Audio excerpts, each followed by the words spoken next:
The envelope hit the table between them like a slap, and Mae Rourke did not flinch.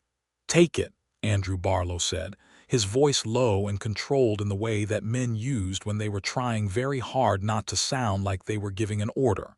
"It's enough to cover the back taxes and then some. You won't lose the land." Mae stared at the envelope. She knew exactly what was inside it.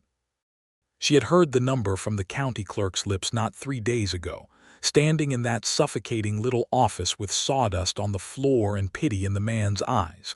$340.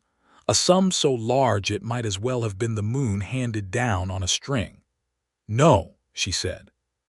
The word landed clean and flat, and she watched something flicker behind Andrew Barlow's gray eyes. Not anger, something worse, something that looked like it hurt him.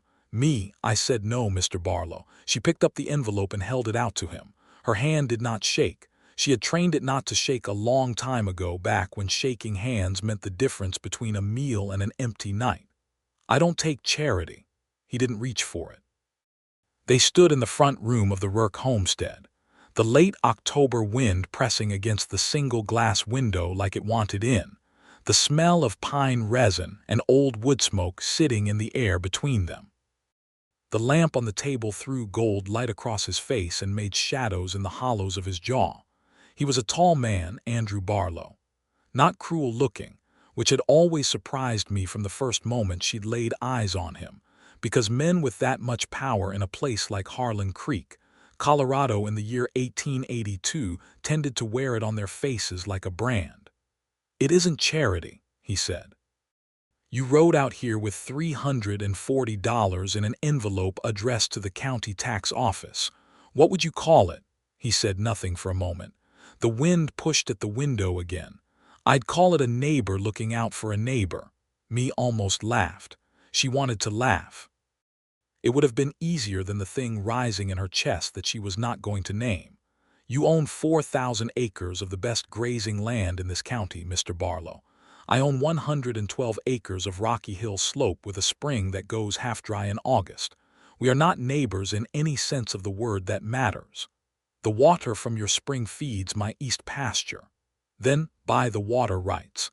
Don't come in here handing me envelopes."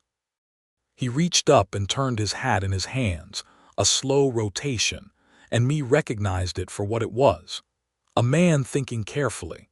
A man who was not used to being told no and was trying to figure out how to respond to it with his dignity intact. "All right," he said finally. He tucked the envelope into his coat. "I'll go." He went.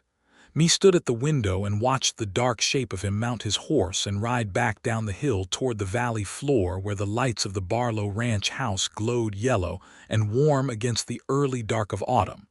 She stood there until she couldn't see him anymore. Then she sat down at the table and put her face in her hands and did not cry, because crying was a luxury she had stopped allowing herself 2 years ago when her father's heart gave out and left her with 112 rocky acres, a mule, $12 in a coffee tin, and a name that people in Harlan Creek said with a particular kind of sympathy that felt indistinguishable from contempt. She had not always been poor. That was the part nobody talked about, because in the West in 1882, the distance between stability and ruin was the width of one bad winter, one failed crop, one man's death, and Mae Rourke had crossed that distance in the span of a single year. Her father, Thomas Rourke, had come to Colorado from Missouri in 1874 with a modest but real sum of money, a surveyor's skill, and the conviction that a man could build something honest on a piece of honest land. He had built it. A solid cabin, a proper root cellar, a barn that didn't lean, and a small but steady income from trapping and from leasing his surveying knowledge to the town of Harlan Creek whenever they needed a road assessed or a property line drawn.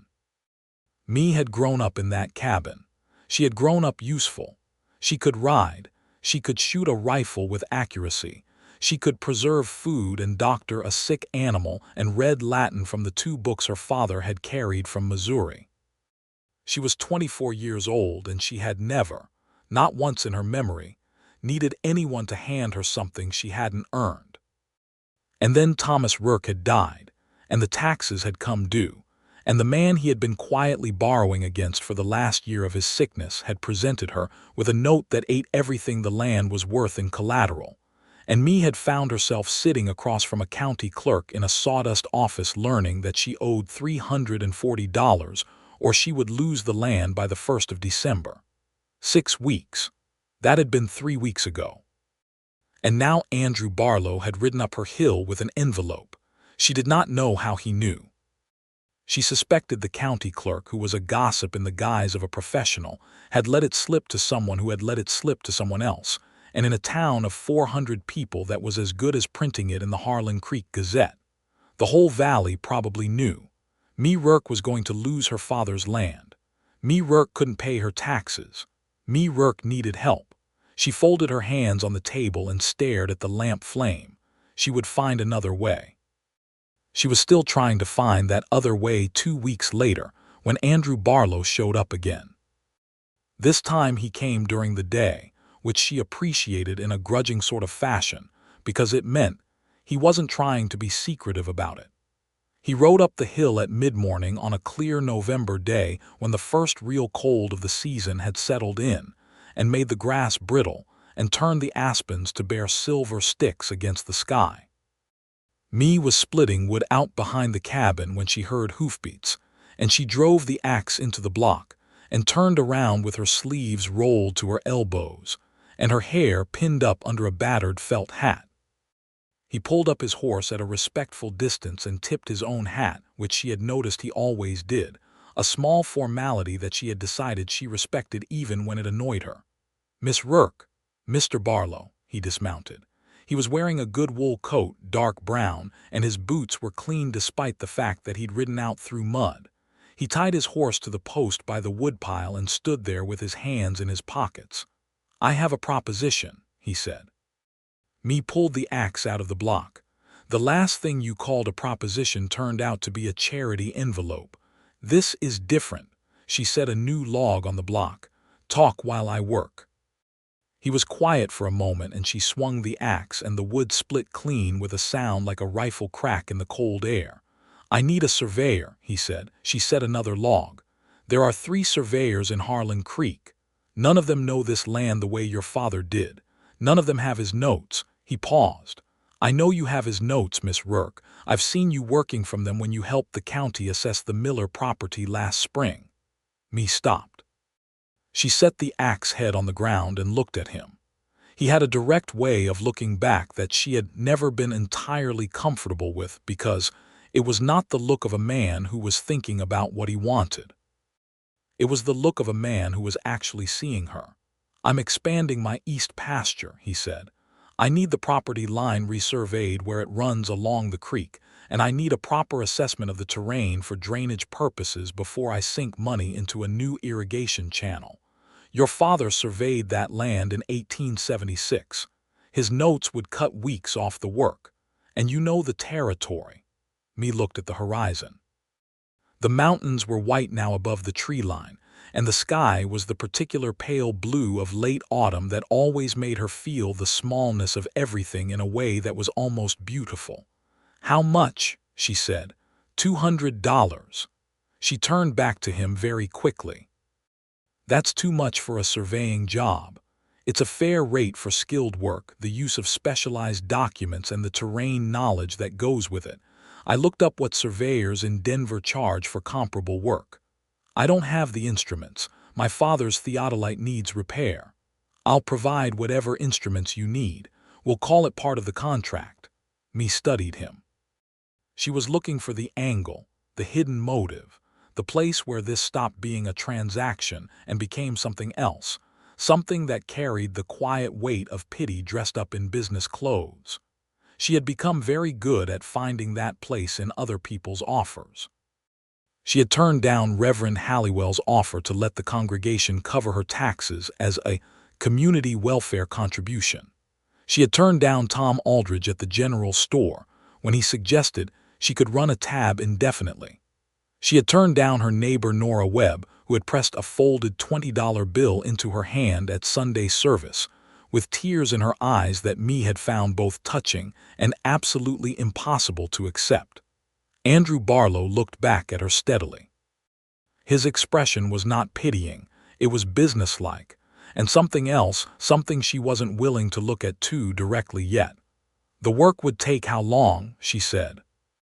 Depending on weather, 3 to 4 weeks. The math was not lost on her. 3 to 4 weeks would put them right at the December deadline.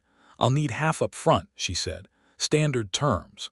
Something moved across his face that might, if she were less careful, have called relief. Done. She drove the axe into the block and pulled off her hat and looked at him squarely. I'll need to see the parcel maps, and I'll need 2 days to go through my father's notes before I give you a project timeline. I'll send the maps over tomorrow morning. I'll come to your office and collect them myself.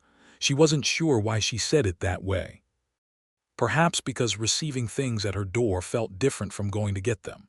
9 o'clock. 9 o'clock, he agreed. He mounted his horse and rode back down the hill, and Mae watched him go with the axe handle in her hand and a feeling in her chest she was not yet ready to call hope. It was something more cautious than hope. It was the very careful beginning of believing that something might work out without it being given to her.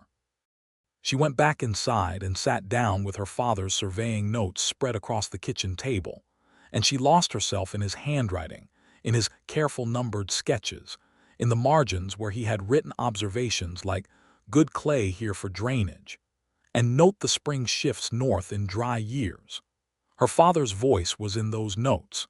His particular way of seeing the land as a living thing that could be understood if you paid it enough respect. She stayed up past midnight, and when she finally went to bed, she did not think about Andrew Barlow's gray eyes or the way he had said done with that brief movement across his face that she was very deliberately not analyzing. The Barlow Ranch office was attached to the main house on the valley floor, a separate room with its own exterior door that communicated a professional gravity. Mae had passed the Barlow property dozens of times in her life, riding to and from town, and she knew its outlines the way you know the face of someone you have seen frequently but never spoken to. Stone foundation, 2 stories, a long covered porch, a barn and bunkhouse set well back from the main house. 4,000 acres of it, stretching from the valley floor up into the foothills on the western side, in a sweep of grass and aspen and ponderosa pine that her father had once described as the finest piece of land in the county. Andrew Barlow's father, Clement Barlow, had built it in 1866, arriving from Ohio with capital and ambition, and the particular energy of men who had survived the war and needed somewhere to put it. Clement was dead now. 3 years passed, and Andrew had inherited the ranch at 31. He was 34 now, a 10-year difference from Mae's 24 that she considered entirely unremarkable by the standards of the time. He was waiting in the office when she arrived at 9 o'clock precisely. The maps were already spread on the table, weighted at the corners with smooth river stones, and there was coffee on a small iron stove in the corner. He gestured toward a cup. "Thank you," she said, because refusing the coffee would have been theatrical. She sat across from him and they looked at the maps together, and what happened then was not romantic in any conventional sense. It was the particular intimacy of 2 people who were both genuinely interested in the same thing, leaning over the same paper, pointing at the same lines, speaking a language of terrain and property and water flow that most people in their world had no use for. Andrew Barlow was not a surveyor, but he had grown up on this land, and he understood it with the knowledge of a man who had spent 30 years riding every corner of it. Mae understood it through her father's notes and her own years of riding the neighboring territory. Together, they understood it better than either of them did alone. She did not notice, at first, how easily they were talking. She noticed later, riding home in the late morning with the rolled maps under her arm and the first installment of $100 folded inside her coat pocket. She noticed because she was trying to reconstruct the conversation, and she couldn't quite identify the point at which it had stopped feeling like a business meeting and started feeling like something else. Something easy and direct, and she made herself admit it, enjoyable. She paid $70 of that 100 to the county clerk the following Monday, presenting it as a partial payment to demonstrate good faith, and watched the man record it in his ledger with an expression of mild surprise that she found deeply satisfying. The surveying work began the following week. Mae came to the east pasture boundary each morning with her father's notebook and a borrowed compass, and the careful, methodical attention to detail that her father had taught her was the only honest way to work. Andrew Barlow came out most mornings too, ostensibly to show her specific points of reference, and she had made her peace with his presence after the third day when she accepted that he was not hovering to supervise her but was genuinely interested in the work itself. He asked good questions. That was the thing she noticed first about him, before she noticed anything else. A lot of men asked questions as a way of demonstrating what they already knew, or as a way of seeming engaged when they were actually just filling silence. Andrew Barlow asked questions because he wanted to know the answers. When she showed him how to read a contour line and explained what it told you about drainage, he listened with the complete attention of someone storing information rather than waiting for his turn to speak. "Your father taught you all of this," he said one morning, standing on the bank of the creek while she took a bearing. "From the time I could hold a compass," she said. "He wanted me to be able to work the land without depending on anyone else's knowledge. He sounds like a careful man." He was. She lowered the compass.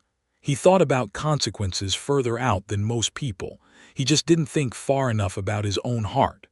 The silence after that was not uncomfortable. It was the silence of two people standing beside a creek on a cold November morning, respecting something that had been said. "I'm sorry about his passing," Andrew said. "I knew him slightly. We spoke at the land assessment meeting in '79. He was a precise man. You could tell everything he said had been thought through." Mae looked at the creek. "You never said that to me before. I didn't know you well enough before to say it without it sounding like a prepared condolence." She turned and looked at him, and he was looking at the creek, his breath fogging slightly in the cold air, his hat low against the pale autumn glare. She thought for the first time about what it must be like to be him, to have inherited rather than built, to carry 4,000 acres like a responsibility rather than an achievement, to live in that large stone house alone because she had heard, without really registering it until this moment, that Andrew Barlow had never married, which people in Harlan Creek discussed with a mixture of speculation and judgment that she found both predictable and tiresome. "What was your father like?" she said before she had decided to say it. He was quiet for a moment. "Exacting," he said. "Fair, I think, though he had a frontier version of fairness that I've had to revise some parts of since." He looked at her. He didn't treat the Ute people whose land this originally was with anything you'd call justice. I try to be clearer about that than he was. Mae thought about that. It was the kind of thing a man said in 1882 Colorado only if he had genuinely thought about it, because saying it didn't make you popular. She filed it away with the other things she had filed. They fell into a rhythm over the following days. She arrived at 7, worked through until midday, ate the lunch she brought herself at the creek bank, and worked until the lights started going in the late afternoon. He came out most mornings and some afternoons. On the days he didn't come, she was aware of his absence in the way you become aware of a familiar sound when it stops. She did not tell herself anything about what that meant. She was focused on the work. She was focused on the number still remaining in the tax ledger. She was focused on December 1st. She was 11 days into the project, and she had just finished the northern boundary assessment when she came back to the ranch office to return the instruments for the night and found a third figure waiting in the yard. He was a broad man with a red face and a thick mustache, and Mae knew him immediately. Gerald Hatch. He owned the Hatch lumber operation on the other side of town, and he was one of 3 men in Harlan Creek whose financial reach was comparable to Andrew Barlow's. She would have thought nothing of finding him at the ranch except for the way he looked at her when she rode in. It was a look she had learned to read as a very young woman, the look of a man recalibrating. She was wearing her working clothes, her father's old canvas coat and her leather riding trousers, and her face was weather-reddened, and her hands were dirty from the field work. And Gerald Hatch looked at her the way a man looks at an unexpected piece on the board. He said nothing to her. He was speaking to Andrew, who was standing near the porch, and when Mae dismounted and nodded a greeting, Andrew nodded back and Gerald Hatch gave her the half-second look of a man deciding whether she mattered before continuing his conversation. She went inside to return the instruments. Through the office window, which was slightly ajar, she heard Gerald Hatch's voice, not all of it, just pieces, but enough. "The Rourke land. If she can't make the taxes." And Andrew's voice, flat and final, "That land isn't on the market, Gerald. Everything's on the market when the price—" "I said it isn't." A silence. Then the sound of boots on the porch and a horse being untied.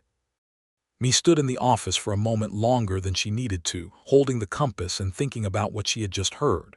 The Rourke land wasn't on the market. Andrew Barlow had said it as a fact, not an opinion, not a wish. He had said it the way you state something that is already decided. She set the compass on its shelf and went back out. Andrew was standing on the porch alone now, watching Hatch ride away down the road. "He wants to buy my land," she said. He turned. He didn't look caught or uncomfortable. "He wants to buy it, yes. You told him it wasn't available." "It isn't, you're not selling." She crossed her arms. "Mr. Barlow, Miss Rourke. You do not get to decide whether my land is available. I know that." He stepped down from the porch. "But Gerald Hatch would have ridden up your hill with an offer before the week was out, and he would not have been polite about it. He's bought 3 properties out of tax default in this county in the last 5 years, and the people who sold to him all got a fraction of what the land was worth because they were desperate and he knew it." He stopped a few feet from her. "I told him it wasn't available because the last thing you need right now is Gerald Hatch at your door treating your desperation as a negotiating advantage." Mae looked at him for a long moment. "And what are you treating it as?" He didn't look away. "A temporary problem with a practical solution." She turned and looked at the mountains. The sun was behind them now, and the sky above the peaks was deep blue fading toward the dark green of early evening. "I appreciate what you're trying to do," she said, and the formality in her voice was very precisely constructed because formality was what was holding her together right now. "I genuinely do. But I need you to understand that my situation is not something I want managed. I will handle it." "You are handling it," he said. "You've been out here every day for 11 days doing skilled work in cold weather and you haven't asked for a single concession. I'm not managing you. I'm telling you that someone with worse intentions than mine is watching your situation, and I thought you should know." She looked back at him. He was absolutely right, which was somehow more unsettling than if he had been wrong. "Thank you," she said more quietly. "You're welcome," he said with equal quietness. She rode home in the early dark and thought about Gerald Hatch's red face and the certainty in Andrew Barlow's voice when he had said that land isn't on the market. And she thought about the difference between those 2 men and what it meant that she was instinctively grateful to one and angry at the other for functionally similar interferences. The difference was not nothing. She knew what the difference was. She just wasn't ready to say it. She was 3 days from completing the survey and 4 days from the December 1st deadline when the weather turned. It happened fast, the way it always happened in the Colorado mountains, where seasons changed not with gradual transitions, but with sudden decisive shifts like a door swinging shut. Mae woke on the 27th of November to a sky the color of pewter and a wind that had sharpened overnight into something that meant business. By mid-morning, the first flakes were coming down, and by noon it was a proper snowstorm with horizontal wind driving it flat across the open hillside. She worked through it for 2 hours until her notebook was getting wet, and the footing near the creek bank became genuinely dangerous, with the ice forming along the stones. Then she packed her instruments and rode back to the ranch office and arrived looking, she was aware, like something the weather had been arguing with. Andrew Barlow opened the office door before she reached it, and she did not have the energy to find significance in the fact that he had apparently been watching for her. She sat down near the stove, and he brought her the coffee that she was already learning was always ready in that office. And she spread her wet notes on the edge of the table to dry and looked at the numbers. "I'm 2 days short," she said. He sat across from her. "The storm will blow through by tomorrow evening, and the day after is December 1st. I know." They sat with that for a moment. The snow hit the window in gusts and the stove ticked with heat. "You can file for a 2-week extension," he said. "The county allows it in cases of extreme weather. It's not uncommon." She looked up at him. "You've looked into that?" "I may have spoken to the county clerk, yes." "Mr. Barlow, me." He said it quietly, without apparent calculation, as if it had simply been the name most available to him, and it stopped her in a way that a more deliberate gesture would not have. He looked at her steadily. "I know you want to do this entirely on your own terms. I understand that more than you might think I do. But accepting that a weather extension exists and making use of it is not charity. It is information." She looked at her damp notes. Outside, the wind pushed against the building with a force that made the frame creak. "You looked it up for me," she said. "I looked it up because I was worried you'd drive yourself into that creek bank trying to finish in a blizzard, and I wanted to have something useful to say when you came in out of the cold." She felt something shift inside her. It was a very small shift, the kind that is not dramatic in the moment but changes everything afterward, like the first hairline crack in ice. She recognized it and immediately reinforced the wall around it because she was not ready. She was absolutely not ready for whatever was on the other side of that shift. "The extension is one option," she said, pulling herself back into the terrain of facts. "The second option is that I complete the final assessment tomorrow if the storm passes enough to work. And the third option, he said, is that I pay the remaining balance to the county clerk tomorrow and you pay me back out of the second half of the survey fee, and the total stays exactly the same." She stared at him. "It would still be your money. The math would be identical. The only difference is the timing." She continued staring. "I know what you're going to say," he said. "Do you? You're going to say it's still charity because I'm extending you credit without interest and without any guarantee of repayment, and that accepting it puts you in a position of obligation that is exactly what I'm going to say, yes." He leaned forward slightly. "Then let me tell you what I'm going to say. I'm going to tell you that I have a documented, contracted obligation to pay you $100 at project completion, and that if I advance that payment by 4 days, the only person who loses anything is me, because I lose 4 days of interest at a rate so small it is genuinely not worth calculating.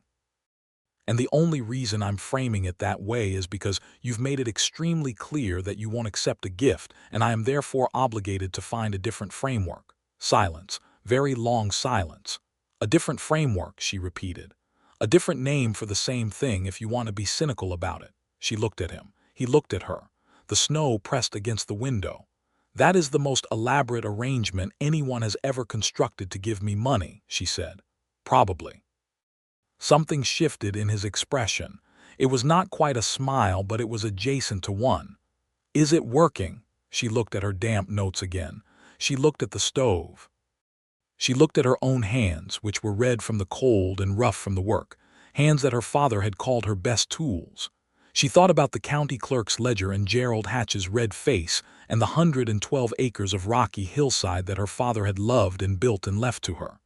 She thought about the 3 times she had said no to this man, and about the 4th time he had found a way to ask a different question. "It's working," she said, very quietly. He was still for a moment. "Then good, I'll go to town first thing tomorrow. I'll complete the survey on Thursday if the weather allows." "All right." She started gathering her notes. Her hands were steadier than she expected them to be. "Me," he said. She looked up. "I want you to know that the survey work has been useful, genuinely. I would have been looking for someone to do this work regardless." She held his gaze. "I know," she said, and she did know. She had known it for several days. She had been waiting to admit she knew it because knowing it meant the wall had another crack in it, and she wasn't sure she was ready for what came after that. He rode to the county clerk's office the next morning through the tail end of the storm and paid the remaining balance on Mae Rourke's tax debt and had it properly receipted in her name. He did this quietly and he told no one, but in a town of 400 people quiet only went so far, and by the time Mae rode in on Thursday to deliver the completed survey documents to his office and collect her final payment, she had already heard about it from Nora Webb, who had heard about it from the clerk's wife. She had not, she told herself, been rehearsing what to say on the long ride down from her hill. But she found she'd been rehearsing what to say on the long ride down from her hill. He was in the office when she arrived. She set the completed survey folder on his desk. It was good work. She knew it was good work. The notation was precise and comprehensive, and she had included her father's original measurements alongside her new ones for comparison, which added historical context that no other surveyor in the county could have provided. He examined it for several minutes in silence, turning pages with the same focused attention he brought to everything. "This is excellent," he said. He meant it. It wasn't flattery. "Thank you." She stood on the other side of the desk. "Mr. Barlow, I heard you went to the tax office yesterday." He set the folder down. "Yes. You weren't supposed to go until I delivered the survey. I know, I went early. Because you were worried I couldn't finish by Thursday. Because I was worried the extension application might get complicated and I thought it was better to have it settled." She clasped her hands in front of her. "The debt is in my name now." "Yes, to you." He looked at her carefully. "If you prefer, I can document it as a formal loan against the second payment. We can draw up a proper note." "I prefer," she said, "to understand what this actually is." He was quiet for a moment. Then he said, very directly, the way he said most things, "It's me wanting your land to be secure. It's me wanting you not to be in a position where Gerald Hatch can come at you with an insulting offer. It's me wanting—" He stopped. He turned his hat in his hands. That slow rotation she had learned was him thinking carefully. "It's me wanting things I am aware I don't have any right to want yet, and trying to express them in the only way you've indicated you would accept, which is practically." The office was very quiet. The storm had fully passed, and the sun was coming through the window at a low winter angle, and it made everything in the room look clean and clear. "You could have just said that from the beginning," she said. Her voice was not entirely steady. "I did not think you would receive it well from the beginning." She looked at him. She thought about the first envelope, flat on her table like an accusation.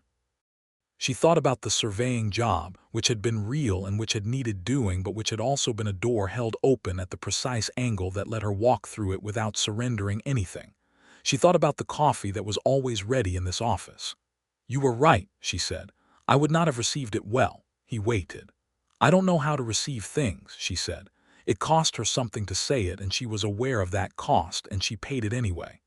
"I was raised not to. My father was a proud man, and he taught me that pride was the only thing that couldn't be taken. So I held on to it when everything else went. And when you came to my door with that envelope, I felt—" She stopped. "I felt like accepting it would be the end of something I've been protecting for 2 years. He came around the desk, not quickly, deliberately, with the care of someone who understood the difference between approaching and encroaching. "What would it have been the end of?" he said. "My right to my own life." She looked up at him. "My right to say I built this myself, that nobody handed me anything, that when it was hard I met it." "You have that right," he said. "You earned that survey fee. You completed it well and ahead of schedule. Everything about this transaction was real and fair. I know that now. I wanted you to know it from the beginning. That's why I framed it that way." She looked at him for a long time. His face was careful and open, and she realized she had been reading it wrong for several weeks, or not wrong, but incompletely, because she had been looking for the angle and hadn't considered that someone might simply be exactly what they appeared to be. "I don't think you're used to people telling you no," she said. "I'm not," he agreed. "You did it 3 times. 3 times," she said. "And then you found a different name for it." "I found a different name for it," he said, and there was something in his voice that was not quite amusement and not quite tenderness, but had properties of both. She was quiet for a moment. Then she said, "Ask me something directly, Mr. Barlow." He went still. "Ask me the thing you actually want to ask me, not the thing you think I'll accept." He took a breath. "I'd like to take you to supper in town on Saturday evening, not as a business meeting, not as a continuation of any existing arrangement, as a straightforward expression of the fact that I have spent the past several weeks looking forward to the days when I came out to the east pasture more than I have looked forward to anything in a considerable time, and that I would very much like to continue spending time with you in whatever capacity you find acceptable." Me looked at him for a moment that felt longer than a moment. "Yes," she said. "Just yes." Clean and flat, the way she'd said no the first time, and she watched the same kind of relief move across his face that she had seen the day she'd agreed to the surveying job, except larger, much larger. "Saturday," she said. "At 7. At 7, he agreed. She picked up her final payment from the desk and tucked it in her coat and walked out into the clean, cold winter sunlight and did not look back.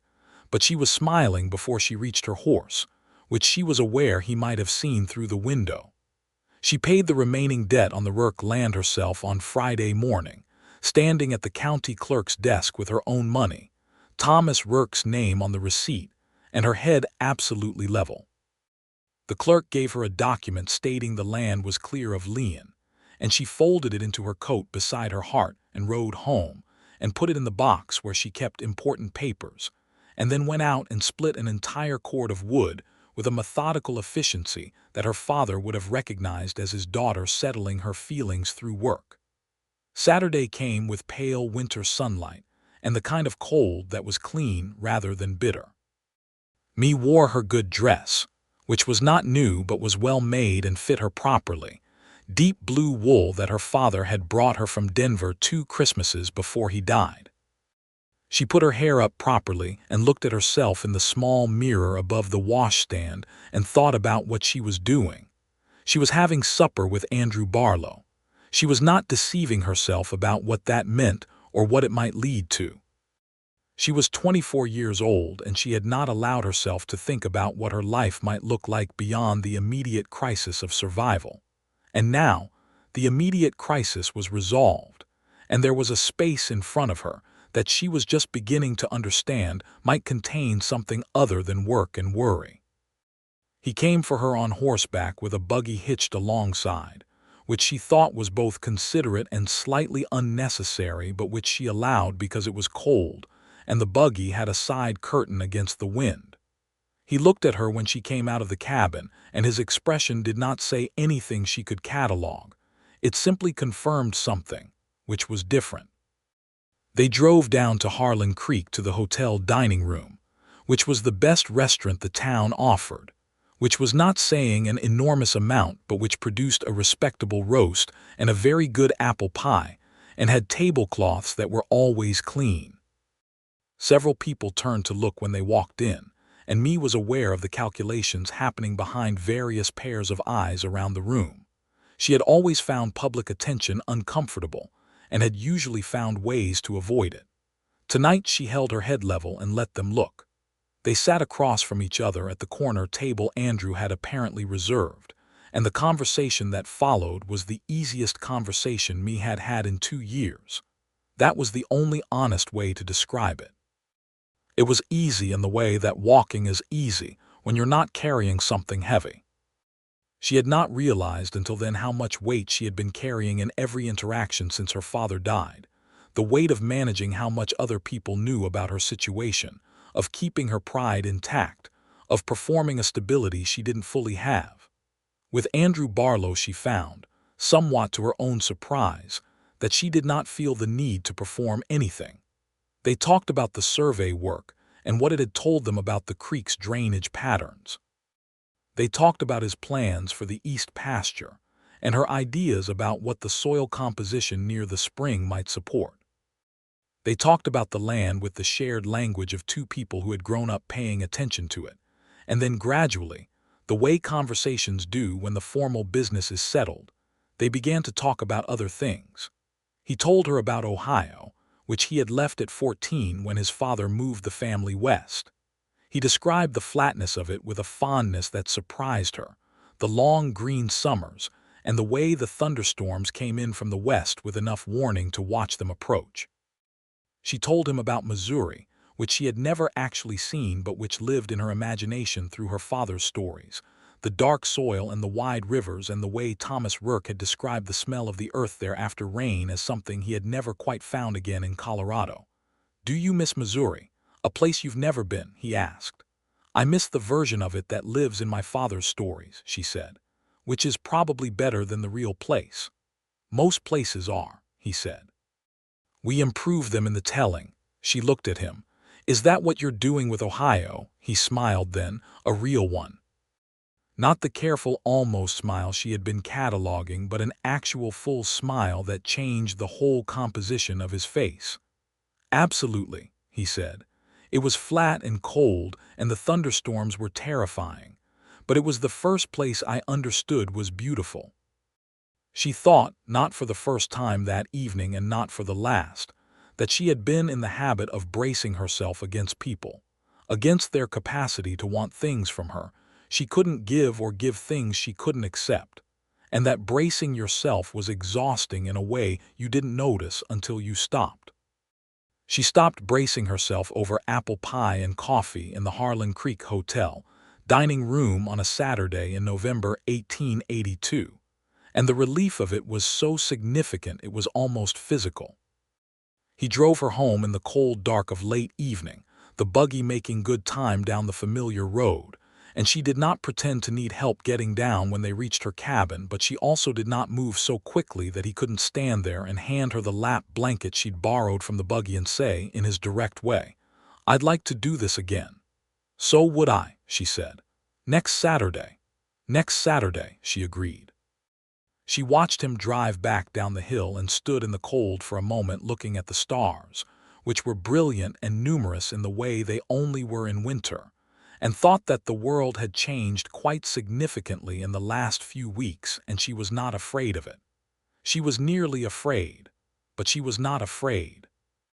They fell into a pattern, which was perhaps the most natural thing about it, that two people who both organized their lives by patterns and work, and the reliable repetition of good habits, should find that their relationship had a rhythm to it that felt earned rather than forced.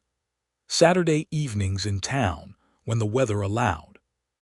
Afternoons at the Barlow Ranch when the winter work on both properties overlapped, and there were reasons to consult. Sunday mornings occasionally at the small Episcopal church in town, which me attended out of a private and somewhat complicated faith, and Andrew attended because his mother had attended, and he found the consistency of it grounding. They were not secret about it.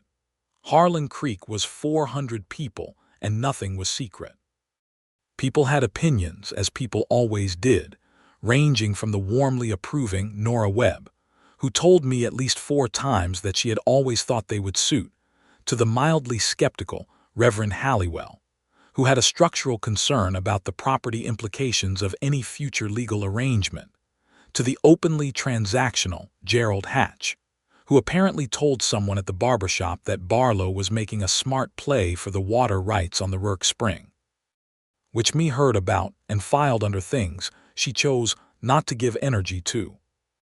What she gave energy to instead was the actual thing that was happening between her and Andrew Barlow, which was not transactional in any sense that Gerald Hatch would have recognized. He respected her. That was the word she kept arriving at when she tried to articulate to herself what was different about this. He respected her knowledge and her capability and her right to make her own decisions, and he managed to do this while also being someone who very clearly had feelings about her that went well beyond professional regard. The combination was unusual enough that she spent several weeks being quietly suspicious of it before she accepted it as genuine. She began to teach him the finer points of land surveying, which he had expressed a genuine interest in, and he began to show her the management of the cattle operation from the inside, which she had always been curious about from the outside.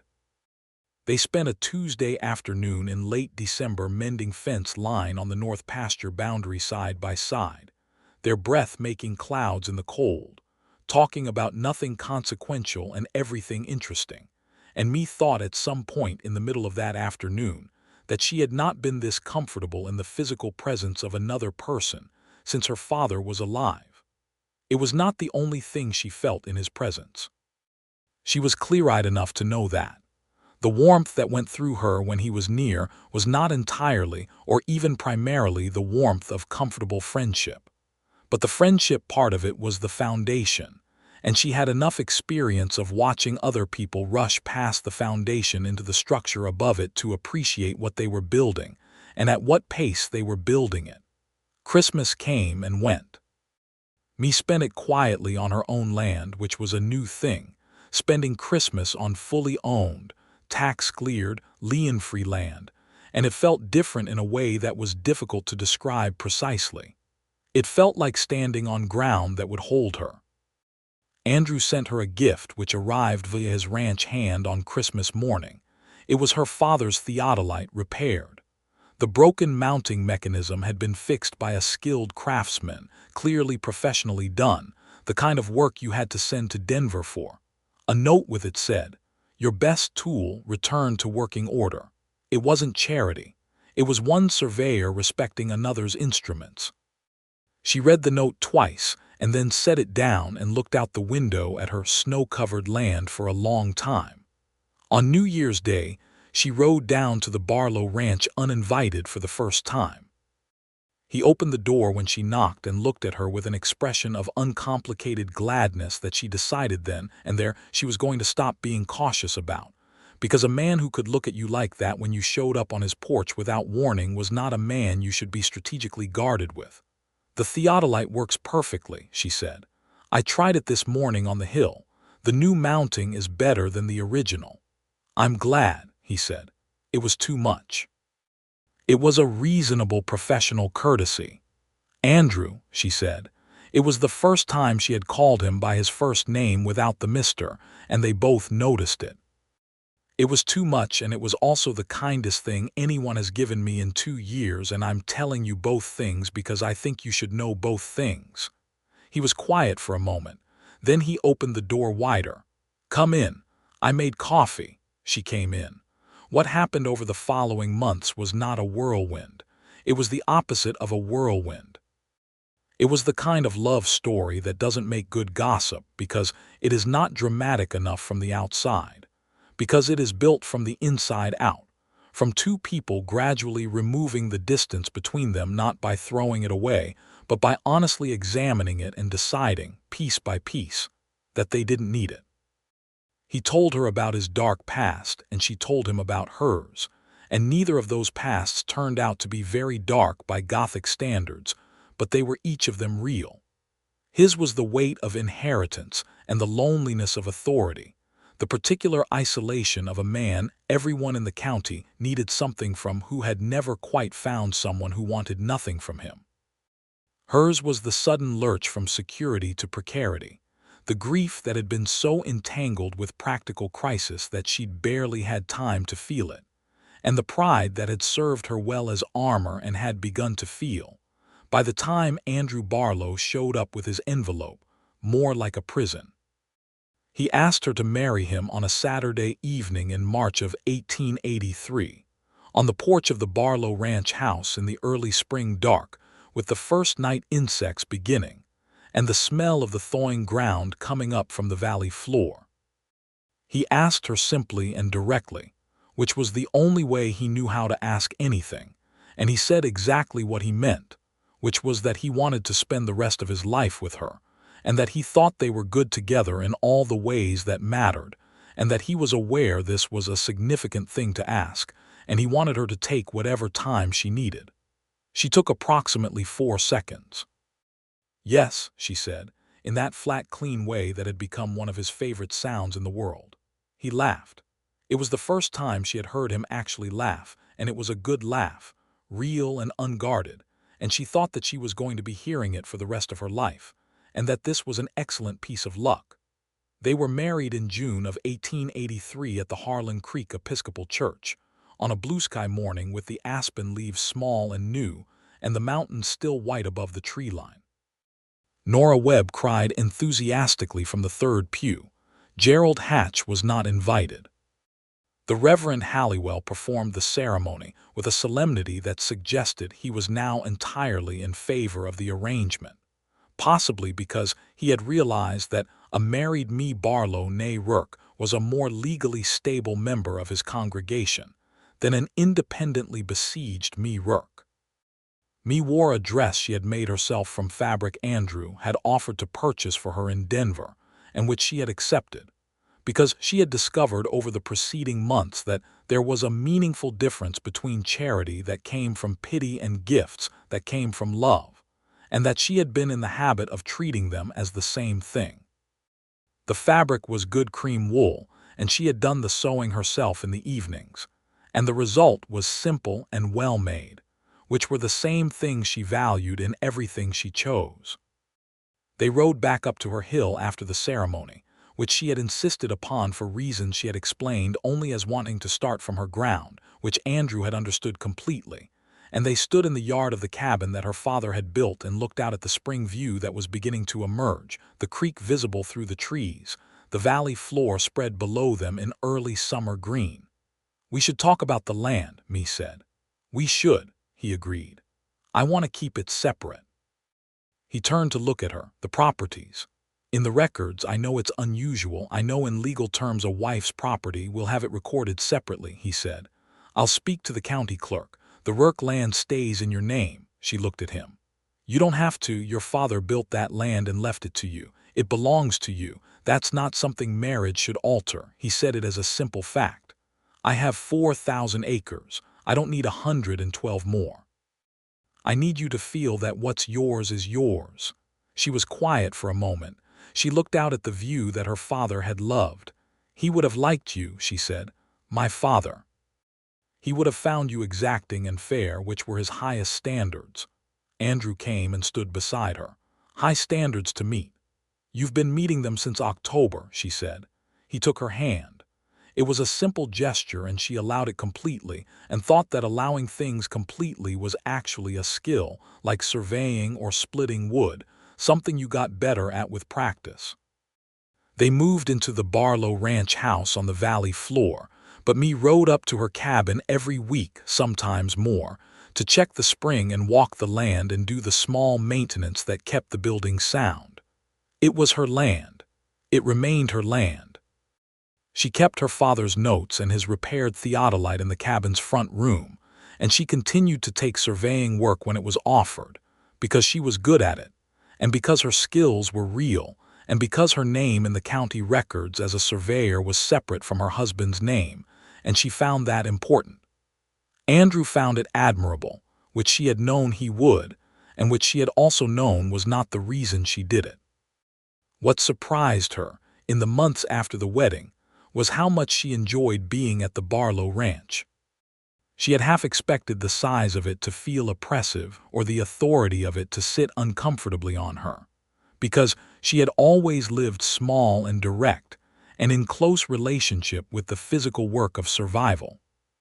But the ranch was a working place, not a decorative one, and there was enough real work to fill 10 people's days, and she threw herself into the parts of it that engaged her and learned the parts that were new and brought Andrew her father's logic about land and water in ways that had practical consequences.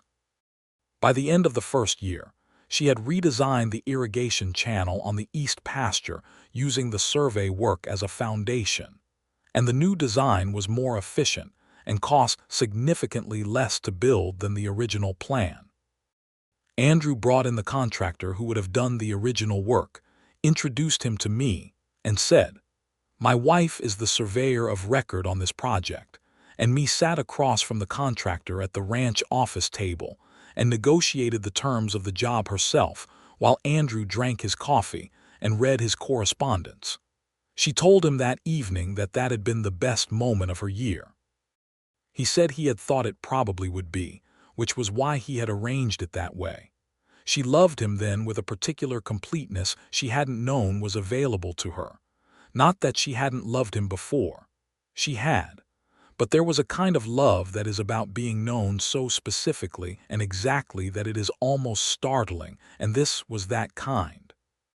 The summer of 1884 was dry, the driest anyone in the county could remember since 1876, and the spring on the Rourke land, which Mae had predicted would shift north in dry years based on her father's margin note, shifted north precisely as predicted. Andrew had had the foresight to run a secondary channel to the north position the previous fall based on Mae's reading of those notes. The East Pasture's water supply held through the drought when 3 neighboring properties lost theirs. Gerald Hatch's property lost its East Pasture water in August. Mae said nothing about this. Andrew said nothing about it either, which she appreciated in the same way she had appreciated everything about the way he had always managed the distance between what he knew and what he said. Their son was born in September of 1884, a healthy boy they named Thomas Andrew Barlow, Thomas for her father and Andrew for the man who had loved her into letting herself be loved. He had her father's dark hair and Andrew's gray eyes, and from the first week of his life, he was a person of notable opinions about everything, which Mae took as a sign of good character. She sat with the baby in the evening sometimes in the front room of the ranch house, in the good chair Andrew had brought from Denver, and she looked around at the room that had become hers and thought about the woman who had stood at the window of a small cabin 2 years ago watching a man ride down a hill and telling herself she did not need what he was offering. She had been wrong about needing it. Not about the needing, she had genuinely not needed the charity. But there was a difference between needing to be rescued and accepting what someone offered from a place of real regard, and she had been so busy protecting the first thing that she had almost rejected the second along with it. It had taken Andrew Barlow 3 attempts at the first and 1 carefully reframed attempt at the second to find the door that was actually open.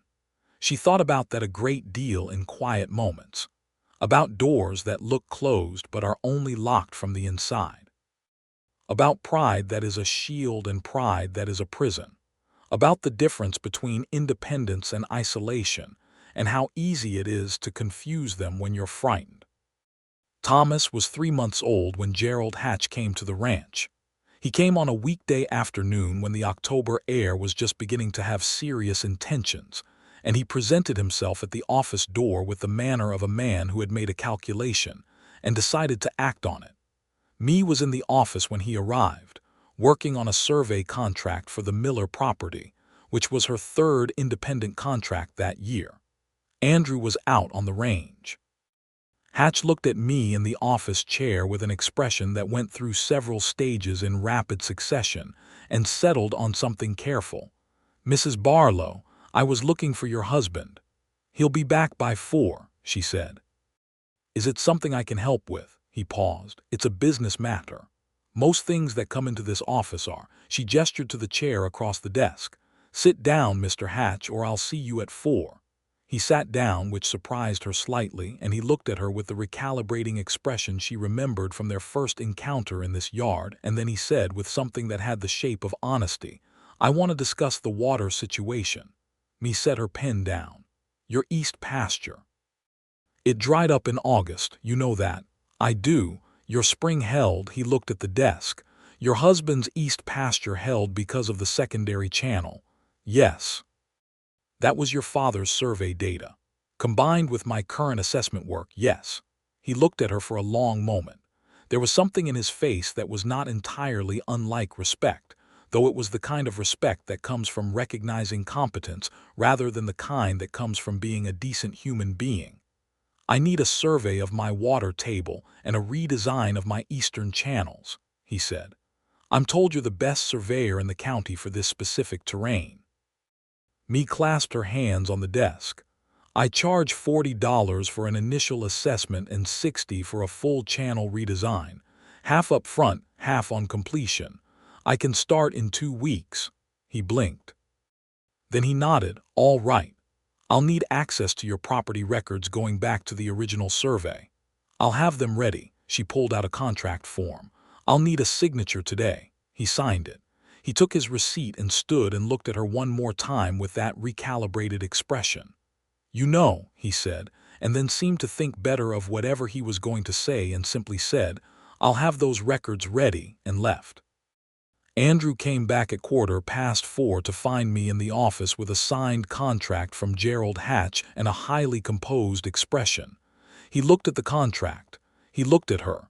He said, "He came to you directly." "Came to the office," she said. "I happened to be in it." Andrew sat down. He read the contract. "This is your standard rate, plus 10% for a client who has been difficult in the past, standard industry practice." He looked up at her. "You added a surcharge for Hatch." "I added a difficulty premium." He accepted it. Andrew was quiet for a moment. Then he smiled, the real full smile that she still loved most. "Your father's notes," he said. "They saved his pasture too, indirectly. He just doesn't know it yet." "He knows," me said. "That's why he hired me." She completed the Hatch survey in November of that year, professionally and precisely, and the redesigned channel she proposed was sound and practical, and had nothing to do with any personal history between their properties. Work was work. It had rules of its own that she respected absolutely. Life on the valley floor settled into the rhythms of a working ranch and a working marriage, two things that had more in common than she had expected, requiring the same qualities of attention and consistency and honest accounting. She had been afraid at the start that proximity would reduce something, that the careful, bright interest she and Andrew had in each other would flatten under the daily pressure of shared practical life. It did not. If anything, it deepened in the way that things deepen when you have real material to work with. She learned that he was a genuinely funny man when he was comfortable, which he hadn't been comfortable enough to show her in the early months of their acquaintance. He had a dry, private wit about the absurdities of county politics and the social performances of frontier respectability that she matched equally well, and they were sometimes insufferable dinner companions for other people, she suspected, because of the frequency with which they made each other laugh at things nobody else had noticed. He learned that her stubbornness, which had been the primary obstacle in the early chapter of their story, was also the quality that made her the most reliable person he had ever known.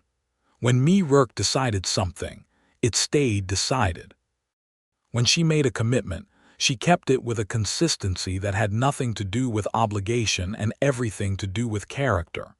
He had never trusted anyone so completely or so quickly, which had surprised him, because he had always thought of himself as a slow truster. Thomas grew. He was a large, opinionated baby, and he became a large, opinionated toddler who had definite views about which parent should be the one to read to him in the evenings, and which parent's shoulder was the superior one for sleeping on, and his assessments were not consistent, which both his parents found reasonable. Their second child was born in January of 1887, a girl they named Clara, who arrived in a snowstorm and announced herself with a vigor that suggested she intended to be significant. She had Mae's dark eyes and Thomas's already established opinion that the household existed primarily to be interested in her. Mae stood in the spring of 1887 on the hill above her father's cabin with Thomas on one side and Clara in her arms and Andrew beside her, looking down at the valley floor where the Barlow ranch spread in its 4,000-acre sweep, and up at the 112 rocky acres of the Rourke land that remained, in the county records, in her name. "Do you think about staying up here?" Andrew asked. She thought about the question honestly. "Sometimes, not the way I used to." She looked at the cabin, which she kept in good repair and continued to use for survey work.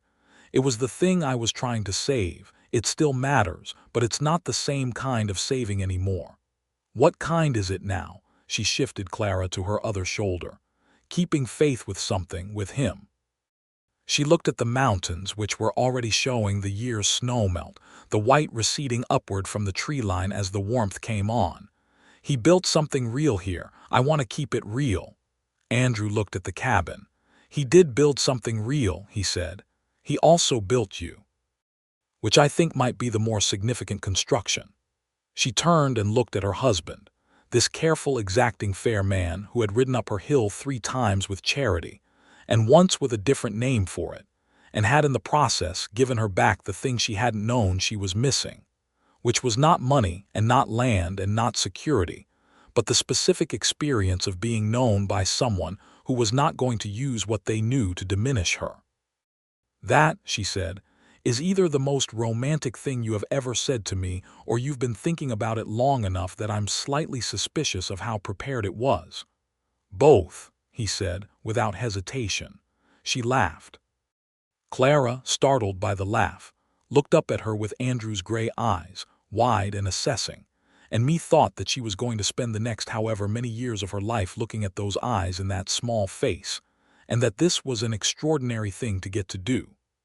Thomas had found a stick and was attempting to survey the hillside with it in imitation of a process he had apparently observed more times than his parents realized, pointing it at the horizon with great authority and making notations in the dirt. "He's going to be a surveyor," Me said. "Or a conductor," Andrew said. "He waves that stick at everything." "Could be both." "Could be," he agreed. They stayed on the hill until the afternoon light started going in the long golden way of spring, and then they went back down to the valley floor and the warm stone house and the life they had built from a starting point of 3 refusals and 1 reframing and a considerable amount of mutual respect and the slow, careful discovery that 2 people who were both, in their different ways, very particular about what they would and would not accept, could still find each other across the distance those particularities created, if one of them was patient enough and clever enough to find the door that was actually open. The Rourke land stayed in Me's name for the rest of her life. She surveyed it herself every 5 years, keeping her father's original measurements current with the new data, adding her own observations in the margins in the same careful handwriting that Thomas Rourke had used, so that eventually the notebooks had 3 layers of knowing in them, her father's voice, and then her own. And then, when Thomas Jr. was 15 and began following her out on survey days, a 3rd voice starting to appear in the margins, uncertain and eager and sharp. She showed him how to read a contour line the same way her father had shown her, standing on the hillside above the spring in the same place where she had first taken bearings for Andrew Barlow's East Pasture survey, nearly a decade past now. She explained what the line told you about drainage, and he listened with the complete attention of someone storing information rather than waiting for his turn to speak. She recognized the quality. She had seen it before in a gray-eyed man in a ranch office in the winter of 1882, leaning over maps weighted with river stones. "Your grandfather taught me this," she told Thomas. "His notes are in the cabin. You should read them." "I have," he said. "I've been reading them for 2 years." She looked at her son. He was 14, slight but growing, with her dark hair and Andrew's way of looking at things carefully before he spoke. "You've been reading your grandfather's surveying notes for 2 years without telling me," she said. "I thought you'd make it into lessons," he said. "I wanted to learn it myself first." Me considered that for a moment, the stubbornness of it, the pride in it. The very particular quality of a person who wants to know they can do something before they ask for help doing it. "Fair enough," she said. He looked at her with some surprise, as if he'd expected a different response. "I'm not going to argue with that impulse," she said. "I know it well." She turned back to the view, the valley floor below them and the mountains above and the spring that ran north in dry years, just as her father had noted. "But you should know that learning on your own and learning with someone who knows more than you are not the same thing, and there's no dishonor in the second one." Thomas was quiet for a moment. "Is that how you learned?" "That's what I learned," she said. "It took me somewhat longer to learn it than it should have." He nodded slowly. "Then, can we work through the boundary assessment? I want to check my calculations against yours." "Yes," she said. "Show me what you have." He showed her, and she corrected 3 errors with the directness she brought to all her teaching, and he absorbed the corrections with the same quality of attention she recognized and loved, and they worked through the afternoon on the hillside above Thomas Rourke's cabin until the light went and the spring stars began coming up above the peaks in the enormous dark sky of the high Colorado Plateau.